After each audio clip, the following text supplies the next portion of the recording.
Capricorns, welcome. It's Friday, Davidskytarot, and that's Sagittarius Capricorn Day. Looking today, right now, at your heart spread. Always do this. Always do the singles reading too now on Fridays. If you, I'm assuming this you have someone on your mind, someone in your heart. That's what this reads. You can call it a couples read. You don't have to be with them, or you could be with them, but this is picking up on who's really on your mind. That's between you and your God. But life is complex. The singles reads when somebody's totally and completely single, really has no one on their mind. Also, there's a Soul Family Daily Read. On Fridays is the weekend read. So appreciate if you check it out. It's a collective read, wherever resonates. So seeing who's on the same kind of soul path, perhaps as me, or closely aligned, and kind of if you relate. So really about how it resonates with you. But it's more about manifestation, spirituality. All right, and also last weekend, all 12 signs I did within 2 days, Saturday and Sunday, Mercury retrograde, still very relevant reading that might be helpful in some way, speaking to something going on in the Mercury retrograde that's finishing. So we're going to look now at the emotional position of your person, and this is the Ace of Wands, and this is always positive reading because we're simply asking who's the right one for you, who is your soulmate. We want to describe them. Two of Wands. Wow. Man or woman of action, personal action, self-directed. This is the emotional nature, but I believe this is someone, they never spent a lot of time asking who they are and what they are. They could have first house energy. This will represent the sun.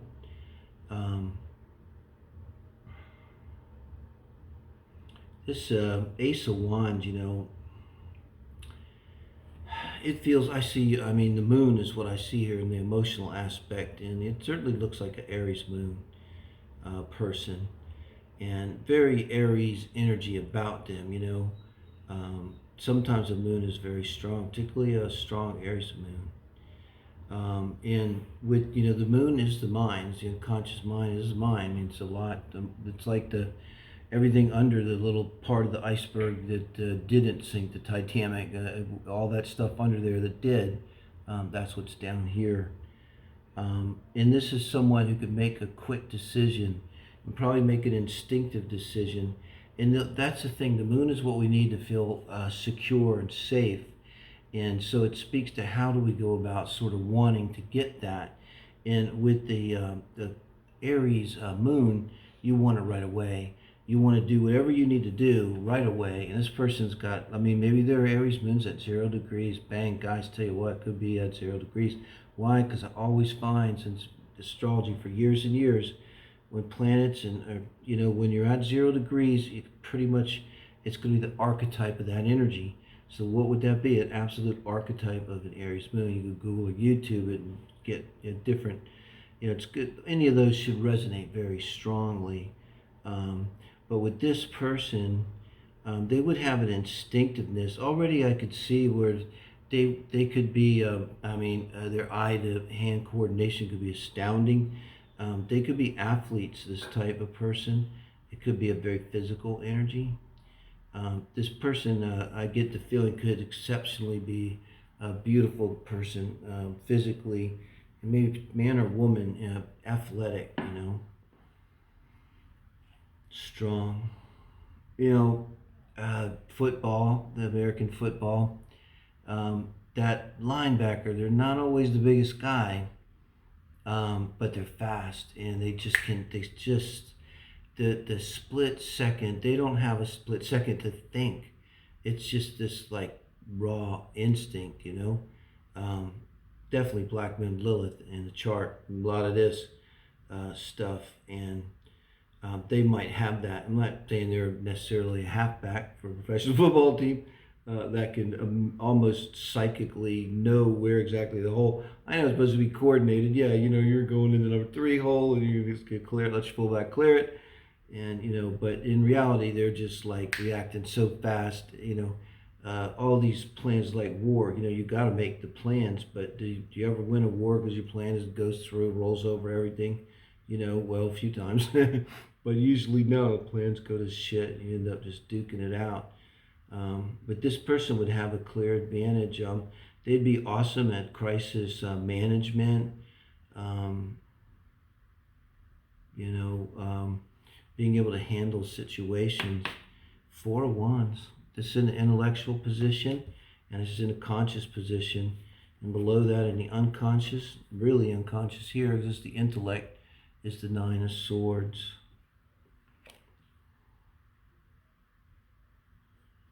Wow. So I speak a lot about the stories they would tell us. It might not be something you'll get early. But you could get the story, or you could see that they're this athletic person. They might have those stories. They would probably stand out too. It would probably be a hero child, if you know what that means in a relationship. Screaming hero child, especially now with this Four of Wands. And it could be that the parents, both parents, when they had this child, this was a savior child.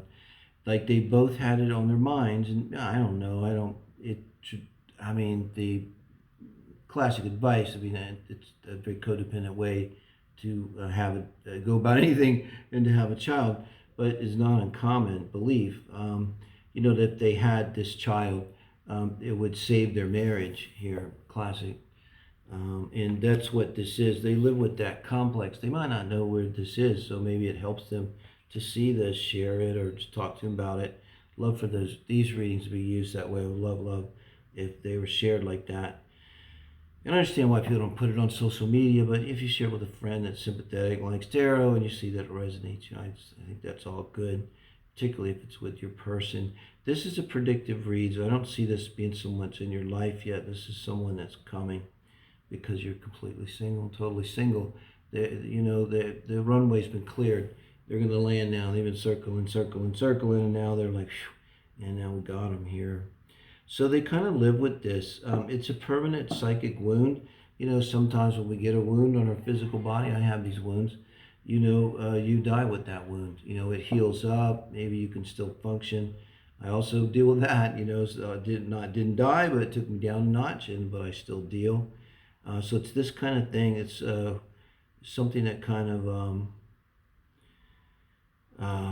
goes on with them. And they probably, this is probably pretty deeply ingrained in them.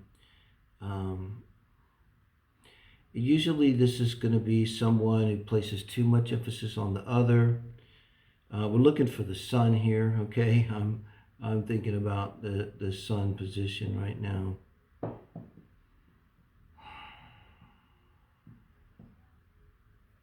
Because I'm thinking this is a Leo sun. Exactly what I'm thinking. And that's, okay, so whether the person can tell you this or not, I think, again, if this resonates, I wonder how this would be a cross-watcher reading, would be when you meet this person, because it's a predictive reading, you haven't met him yet, you go, oh my God, this dude on YouTube described you last couple of weeks ago, and here, check this out. And then you see that they're someone that, loves too much, caretakes, focuses on relationships, that kind of thing. They could have their Leo sun, like if it's a 7th house sun, where it's all just focused on relationships. And, they're carrying this energy, from being the savior child. And so, they could draw in the past, people that needed saving. Now remember, this is the soulmate's right for you. Well, if you need saving, this person's set up to do that. Honestly, I think it's fine to do this. It's part of the process. It's just sometimes it works, sometimes it doesn't. It's in the synastry. If it's going to work, you're going to see more harmonious aspects with these things that are obviously seen. And when it's not going to work, there are going to be more malefic aspects banging these things that can be seen. And obviously, they've moved to a place where they're at some kind of equilibrium. It's your person here. This is not anything bad, but this is a person who has dealt with this one very big issue in their lives. I don't think the mom and dad made it, for one. That story they'll tell. That's, of course, so common nowadays. Not much of a story. But they could have been caught in the middle of it, this Nine of Swords. It could have really hit them at a bad time, right around 7, your first square with Saturn, and, the becoming finally conscious, age of enlightenment. And then 14, Saturn opposition, you get your puberty. It hits them right around one of these times, the split. Maybe there's some conflict, they're caught in the middle. This is leaving them with this Nine of Swords. And that's the kind of thing you might kind of just your underlying demeanor is like they just want to keep the family together. This is someone that could stay married even if they're not in love, because what they care about and are drawn to and what they have their wand energy for is the family and the building of a family. It's like an instinct, but it can feel a little hollow. They may have that story to tell. This is something they have to learn, deal with over time.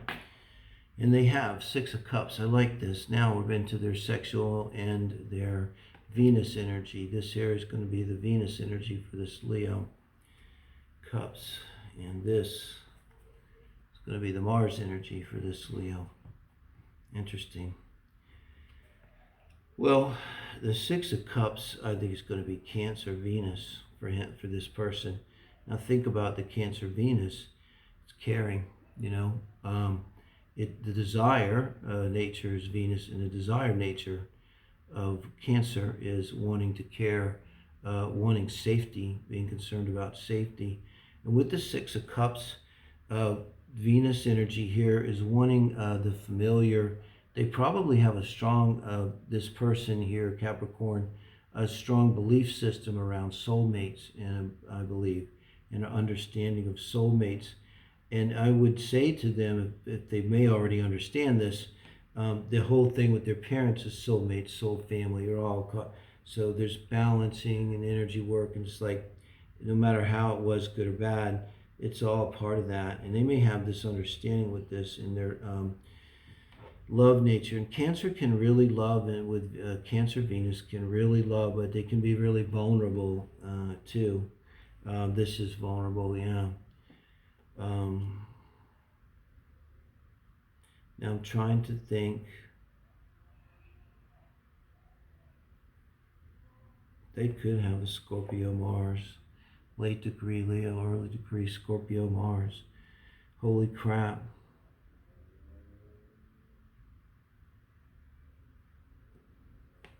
Water energy in their Venus and Mars. And next to the 9 of Swords, this someone wants to go deep. Go really deep in every relationship, intense. It's almost a combination of it, makes it a little bit like instead of a Cancer Venus, it throws in a flavor of Scorpio Venus with this Scorpio energy coming with the Death card. And Mars there, very powerful energy coming with the next to the 9 of Swords. So this person has an interesting mixture, the way they love is very caring and genuine, and they're concerned about safety and everything. But the way they take action too, it may be kind of a surreptitious, hidden, secretive with this Mars energy here. But it's a very protective energy. And coming out under the 6 of Cups, it's almost like they're going to use this powerful Martian energy in Scorpio in any way that's necessary to sort of protect this soft Venus energy of Cancer. That's how I see it here. Yeah. And so they're going to have a very clear understanding, 9 of Wands. They're going to have a very clear understanding of the dark side of man, the dark night of the soul. It's like they're just not a Pollyanna. That's a lot too what this 9 of Swords is, They coming next to the Death card, they get it, that there's bad things happen to good people. With the Mars, it will drive them into transformative experiences. They probably had these in their past. They're trying to understand, what it is that they really do love, because I've been there. If you love your marriage so much, not a bad thing, but then maybe you really don't love that person, you know. And when they're the child and they're kind of sandwiched in between this and they're triangulated like that, you know, that's just all kind of pressure for them. 9 swords. So now they're just they've having to deal and transform, probably moving themselves into positions unconsciously where they need to transform and release, you know, this kind of feeling concerned and uptight, like, oh, are they going to be okay? Oh, did I do something wrong? Can I do something else? And 6 of Swords in their core values and lifestyles, moving away from the reading. I think they're exactly like I said, they're trying to move away from that energy. And finally, strength, core values, more Leo energy, guys. Wow. The Leo strength card really gets me here in this corner, coming next to death. So there's processes they've probably gone through. They could have Pluto Sun, you know, conjunct Sun, Pluto opposite Sun. And so they keep going through these transformative experiences. Could be around work, things somehow blowing up, by them, to them, out of their control, in their control. Working through that Pluto energy that way. And always wanting to move away. I think they're kind of trying to move away from these 9 of Swords, you know, energy. And they have this strength about them too. So I think the way they're going to carry themselves is with a lot of fire, with a lot of confidence, going to be very outgoing, bright-eyed, fast. With the 2 of Wands here, they probably have Mercury also in Aries. Yeah, Mercury can't be in Aries. Mercury and Leo then, a fire sign, maybe conjunct the Sun. That's not unusual. So that's why they're fast and maybe aggressive in the way they speak. I could see this person easily like dominating a conversation, because if nothing else, they just kind of speak faster and more assertively, and they don't have to stop and think. Against that, they have this, either this or both, like this athletic ability. It comes from their mind, how the moon is really wrapped into this, to the Sun, into Mercury particularly. But they're capable of making, you know, just blazing fast calculations. And so in terms of communication, they would be able to, you know, just like a running back, again, hitting that hole so fast and so instinctively, they'd be a lot harder to deal with, you know. So this person could act, this was straight down here in their core values, in some kind of role, you know, of authority, you know. I mean, even military, police, authority, this kind of thing. It's how that would translate into. Again, with this death card, with the 9 of Swords, so it's someone that they understand the dark side of life. I mean, a cop understands that. You got your face in it day and night. Everybody else is debating stuff, or if you're a social worker, you could go there. It could be a social worker with you know, social worker on a mission. Could go like that. So let me know, guys. I think we got a lot to go on here. What you think, and if you meet this person in the coming weeks, give me a yell back, say, yo, Dave, I think I met this person you were talking about in your predictive read, you know, back at the end of October. Thank you, guys.